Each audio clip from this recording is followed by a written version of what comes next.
let's move over. We've talked a lot about this matchup. Let's talk about tomorrow night's matchup very briefly. Penguins taking on the Flames. Let's face it, the Pittsburgh Penguins looked worse than they did against any other team when they played the Flames last year. This season, the Flames are 4-1-0, first in the Pacific. The one injury for them is Oliver Shillington. He was placed on the IR on October 10th. Last year, the Flames swept the Penguins. Two of the worst losses, like I said, of the season. The Penguins got shut out at home early in the year. And then when they went to Western Canada, we all remember the post-game press conference after a 2-0 loss to Calgary. Mike Sullivan said, I believe, 3 words. Usually a man of many words. He said 3 words. They said, would you care to elaborate? When they asked him how good the Penguins or how the Penguins did, he said, we were bad. They said, care to elaborate? He said, no. So to get Mike Sullivan in a mood like that, you have to imagine how bad the Penguins played last season if you don't remember. Pens, Flames, the team is a little different. It's still Daryl Sutter. It's still the Calgary Flames. They got Jonathan Huberdeau. They got Nazem Kadri. It's going to be a tough back-to-back here in Edmonton and Calgary. It always is, but even more so now. Man, that is tough. Milo Lucic just still a pest. He's a menace. Yeah. It's not an exciting game, but maybe that's the game that they pull the win out of, just because you gotta rebuild and play better against the teams you played not great against last year. Mm-hmm. You gotta take those right points, and then you gotta remember the Penguins in a back-to-back. Mm-hmm. But also who is playing when goaltending wise. Yeah, that's going to be tough. There's, again, no wrong answer here. Yeah. It's either you play your better goalie against Connor McDavid, or you play your better goalie against a pretty high-flying Calgary Flames team. Mm-hmm. There's no wrong answer for who plays when. You kind of just have to make sure your defense is on point.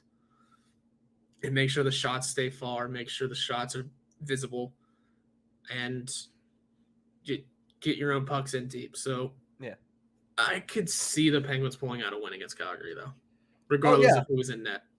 I could see them going 2-0 on this stretch. I really could, because it's not out of the realm of possibility that the Penguins play really good against a really good team. They did against Tampa Bay, albeit against a backup goaltender.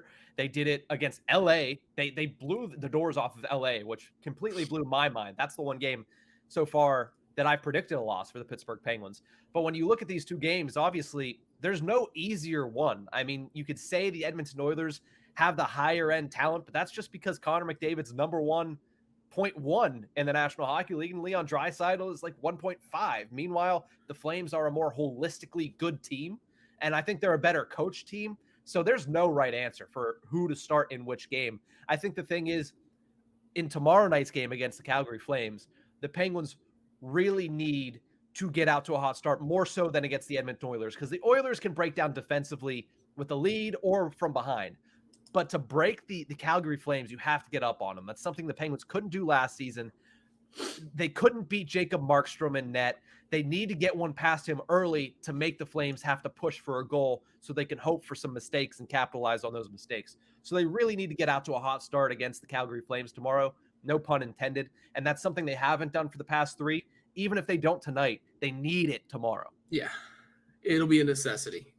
You got to get off to the right start. You got to get off on the right foot, and finding the proper areas. And who knows? I mean, we don't know the exact status of Jake Gensel, but maybe he comes back tomorrow.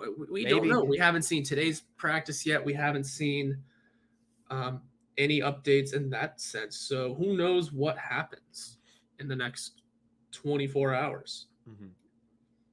Yeah. So with that, I know it was a quick preview there, but that's the second game that we're previewing today, so that's why we do it like that.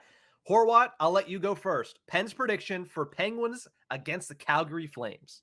I still a big old W for that one. I think it'll be let's go 3-1. Let's go with the low scoring matchup. Say both goalies turned it on, regardless of who's in net for us. Mm-hmm.